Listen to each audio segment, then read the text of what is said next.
नमस्कार साथियों, बहुत बहुत स्वागत है आपका एम्प्लॉयमेंट्स पॉइंट में। आपका अपना चैनल जहां मिलती है आपको सही जानकारी बिल्कुल सरल भाषा में। और पूरे देश में लॉकडाउन चल रहा है, उम्मीद है आप लोग घर पे सुरक्षित होंगे।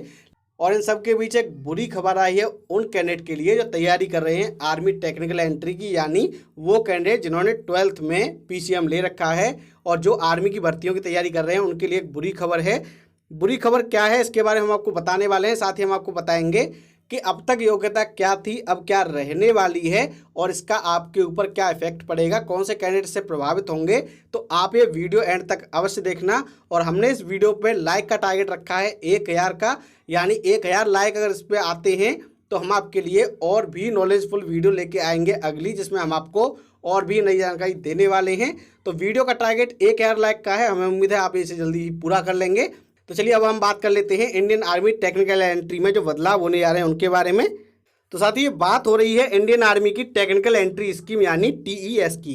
TES क्या होता है कि 12th पास कैंडिडेट को इंडियन आर्मी भर्ती करती है और इसके लिए NDA का एग्जाम नहीं देना पड़ता, इनको सीधे ही इंटरव्यू के थ्रू बनाया जाता है लेफ्टिनेंट। और इनमें जो कैंडिडेट सेलेक्ट होते हैं उनकी ग्रोथ काफ़ी अच्छी होती है, क्योंकि उनको काफ़ी कम एज में नौकरी मिल जाती है, क्योंकि इसमें इंडियन आर्मी इनको अपने खुद के खर्चे पर बीटेक कराती है, BE कराती है। उसके बाद उनको lieutenant, captain, major, lieutenant colonel, colonel, brigadier तक की रैंक मिल जाती है।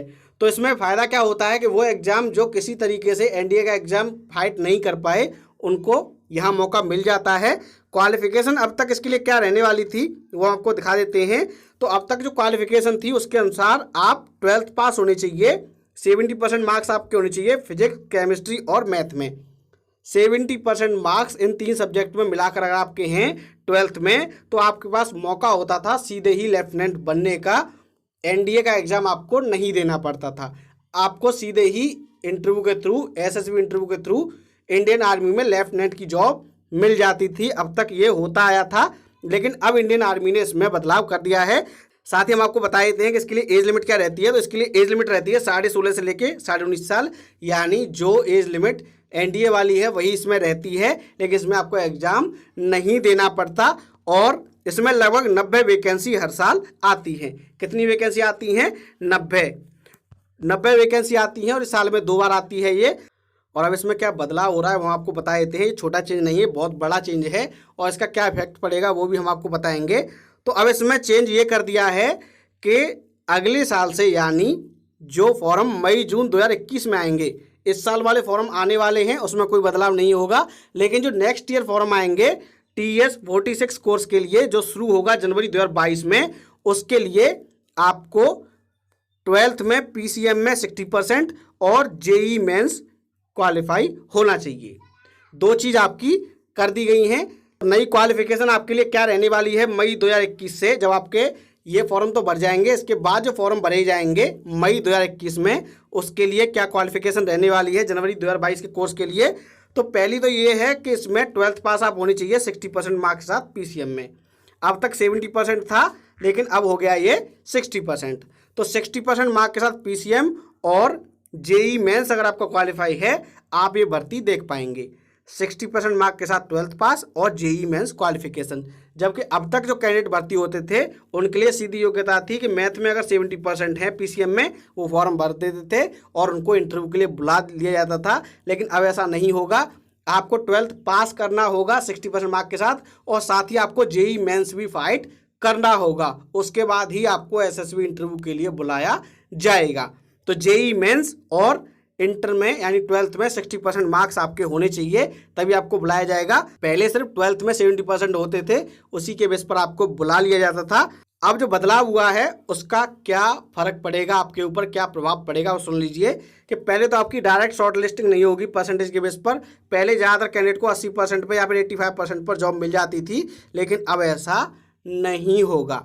दूसरी बात, इसमें एंट्री JEE मेंस के थ्रू होती है और जो कैंडिडेट JEE मेंस में क्वालिफाई हो पाएंगे उनको ही ये जॉब मिलेगी। अब इसका आपके ऊपर क्या प्रभाव पड़ेगा वो आप सुन लीजिए। कि मान लीजिए अगर आपका JEE मेंस का पेपर बेकार चला गया तो आपसे ये भर्ती का मौका छिन जाएगा, और ये गलत हुआ है। क्योंकि बहुत सारे ऐसे कैंडिडेट हैं जिनकी फैमिली की कंडीशन इतनी अच्छी नहीं है कि वो जेई फाइट कर पाएँ, आईआईटी की तैयारी कर पाएँ, लेकिन वो एसएसबी की तैयारी करते थे इंटरव्यू की, और उनका सिलेक्शन इंडियन आर्मी में लेफ्टिनेंट की पोस्ट पर हो जाता था। लेकिन अब इंडियन आर्मी ने जो कदम उठाया है उससे बहुत सारे गरीब जो कैंडिडेट हैं जिनकी आर्थिक स्थिति अच्छी नहीं है, जो आईआईटी की तैयारी नहीं कर पाते हैं, उन बेचारे कैंडिडेट के साथ यहाँ गलत हो रहा है। आप इस भर्ती के लिए तैयारी कर रहे हैं तो इस साल अब फॉर्म आएंगे, वो भर देना आप, कुछ दिन बाद आएंगे, क्योंकि ये आखिरी चांस होगा। इसके बाद आईआईटी जेई मेंस जो क्वालिफाई करेंगे उन्हीं को मौका मिलने वाला है, और इससे कोचिंग सेंटर्स का और अच्छा फ़ायदा होगा, क्योंकि जो कैंडिडेट हैं जिनकी आर्थिक स्थिति अच्छी नहीं है वो 12th के बेस पर सीधे ही आर्मी में चले जाते थे, लेकिन अब उनको मौका नहीं मिलेगा। उनको आईआईटी का एग्ज़ाम देना होगा, और एग्ज़ाम देने के बाद ही उनको शॉर्टलिस्ट करते हुए सिलेक्ट किया जाएगा। साथियों, ये थी जानकारी Indian army technical entry scheme के सिलेक्शन प्रोसीजर में हो रहे बदलाव के बारे में। हमने टारगेट रखा है 1000 लाइक का और 1000 से ज़्यादा शेयर का। हमें उम्मीद है वीडियो आपको पसंद आया होगा। अगर वीडियो पसंद आया हो तो इसको लाइक और शेयर करना बिल्कुल मत भूलना। इसको खूब शेयर करो, लाइक करो, और अगर नए हो हमारे चैनल पर तो हमारे चैनल को सब्सक्राइब कर देना, क्योंकि यहाँ मिलती है सही जानकारी बिल्कुल सरल भाषा में। धन्यवाद।